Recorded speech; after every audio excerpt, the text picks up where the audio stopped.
बिस्मिल्लाहिर्रहमानिर्रहीम, अस्सलाम वालेकुम। मैं अकील अब्बास PPS के प्लेटफॉर्म से आज हम बात करेंगे बहरिया टाउन लाहौर में बनने वाले मस्कन हाइट्स की। क्या मस्कन हाइट्स के अंदर ऐसी कौन सी ख़ास खसूसियात हैं जो इसे दूसरे प्रोजेक्ट से यूनिक और डिफरेंट करती हैं। प्लॉट से लेकर और टॉप ऑफ द फ्लोर तक ईच एंड एवरीथिंग, चाहे आप इसके प्लॉट की बात करें, चाहे आप इसके फ्लोर प्लान की बात करें, एमिनिटीज़ की बात करें, इसकी फैसिलिटीज़ की बात करें, चाहे इसके अपार्टमेंट प्लान की बात करें, चाहे रूफटॉप गार्डन की बात करें, चाहे बिल्डिंग एलिवेशन की बात करें, चाहे बिल्डिंग डिज़ाइन, किसी भी किस्म की आप इसकी बात करें, each and everything documentally approved building है ये।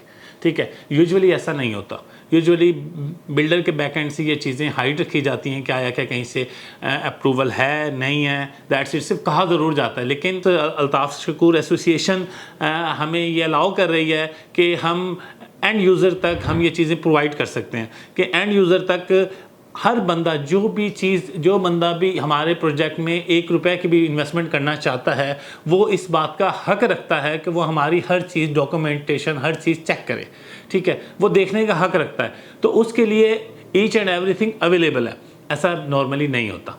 सेकेंडली, अगर हम किसी भी प्रॉपर्टी में जब आप किसी भी जगह इन्वेस्टमेंट कर रहे होते हैं तो ये बहुत ही ज़रूरी एक आंसर होता है कि आप उसका तफसीली जायज़ा लें, उसकी तमाम तर चीज़ें देखें, उसकी लोकेशन देखें और उसके बैक एंड पे क्या है, उसके फ्रंट पे क्या है, वो तमाम तर चीज़ें देखना ज़रूरी होती है। लाजमी सी बात है, आपने इन्वेस्टमेंट करनी होती है। इसीलिए हम मस्कन हाइट्स के ऊपर ये एक तफसीली वीडियो बना रहे हैं। सेकेंडली, जब हम बात करें लोकेशन की, तो लोकेशन इसकी बहुत ही आइडियल है।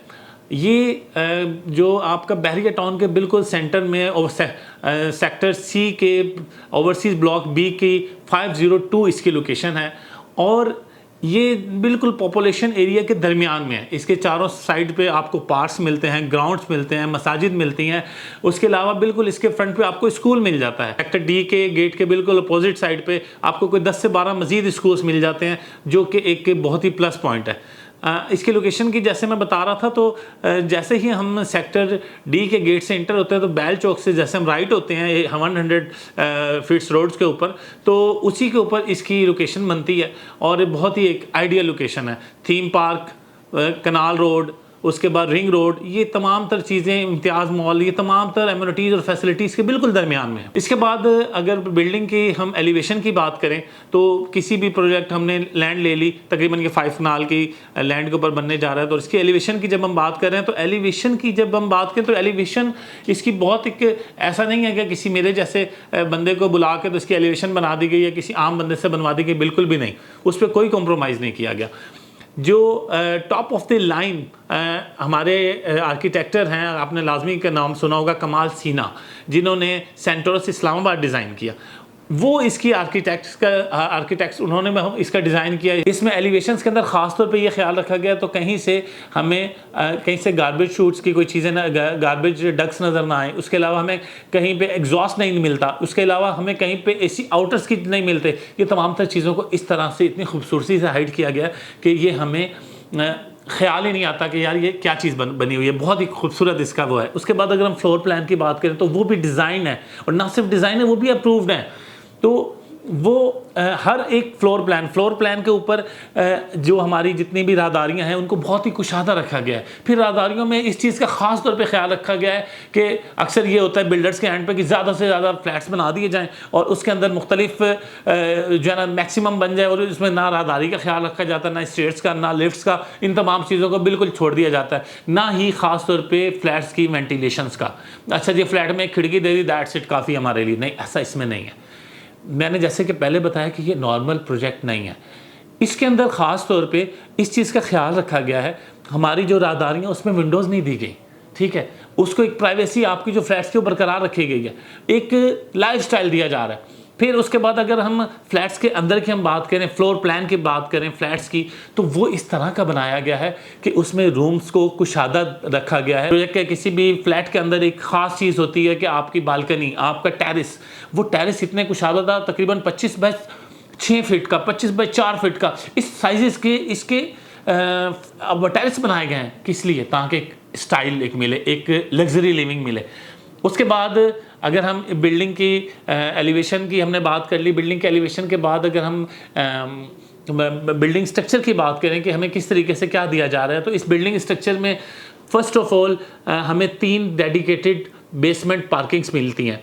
बेसमेंट पार्किंग्स के बाद, और बेसमेंट पार्किंग्स ऐसी नॉर्मल बेसमेंट, ऐसा नहीं है कि बेसमेंट पार्किंग्स कह दिया गया कि ये बेसमेंट पार्किंग्स दी जा रही है, नहीं, डेडिकेटेड हैं, ऑटोमेटेड हैं, बाकायदा कार्ड सिस्टम के साथ है। उसके अंदर ख़ास तौर पे एक बिल्कुल, आज से पहले बैरियर टाउन के अंदर तो ख़ास तौर पे नहीं थी और नॉर्मली दी भी नहीं जाती, इलेक्ट्रिक व्हीकल्स के लिए ईवी चार्जिंग की सहूलत दी जा रही है। ये एक मुकम्मल रेजिडेंशियल बिल्डिंग है, इसमें कमर्शियल का कोई कॉन्सेप्ट नहीं है। तो ये जो कमर्शियल है, हालांकि तमाम ज़्यादातर बिल्डर्स की तरफ से ये कोशिश होती है कि जब भी हम कोई प्रोजेक्ट बनाएं तो उसमें, क्योंकि उन्होंने प्रॉफिट मार्जिन गेन करना होता है ना, तो उनकी कोशिश ये होती है कि हम इसके अंदर कमर्शियल हब दें और एक ऐसा कमर्शियल हब दें जहाँ से हमारे पास बाहर से भी इनकम जनरेट हो। लेकिन इसमें इस चीज़ को पसे पुश्त रख के ये किया गया है कि हमें कमर्शियल जो दिया जाए तो वो सिर्फ रेजिडेंशियल्स के लिए हो, बेसिकली वो कमर्शियल नहीं, वो कि हमारी एमिनिटीज़ और फैसिलिटीज़ हैं। हमारे ग्राउंड और फर्स्ट फ्लोर पे आपको मुख्तलिफ एमिनिटीज़ और फैसिलिटीज़ मिलती हैं। उसके बाद सेकंड फ्लोर से लेके और 6th फ्लोर तक आपको स्टूडियो और 1 बेड अपार्टमेंट मिलते हैं और उसमें भी भरमार नहीं की गई। 4 total studio apartments each floor के ऊपर और 12 टोटल 1 बेड अपार्टमेंट्स। उसके बाद 8 फ्लोर से लेके और 15 फ्लोर तक हमारे पास 2 बेड और 3 बेड अपार्टमेंट्स हैं। और ये पाकिस्तान में नॉर्मली ऐसा नहीं होता कि जो है ना मेड रूम दिए जाते हो। हमारे पास 2 बेड और 3 बेड में मेड रूम की सहूलत मौजूद है और वो भी अटैच बाथरूम के साथ। उसके बाद टॉप पे 15 और 16 फ्लोर्स के ऊपर जाए हम तो वहाँ पे हमारे डबल हाइटेड विलाज आ जाते हैं। अगर हम इसके पेमेंट प्लान की बात करें तो इसके पेमेंट प्लान बहुत ही फ्लेक्सिबल बनाया गया है।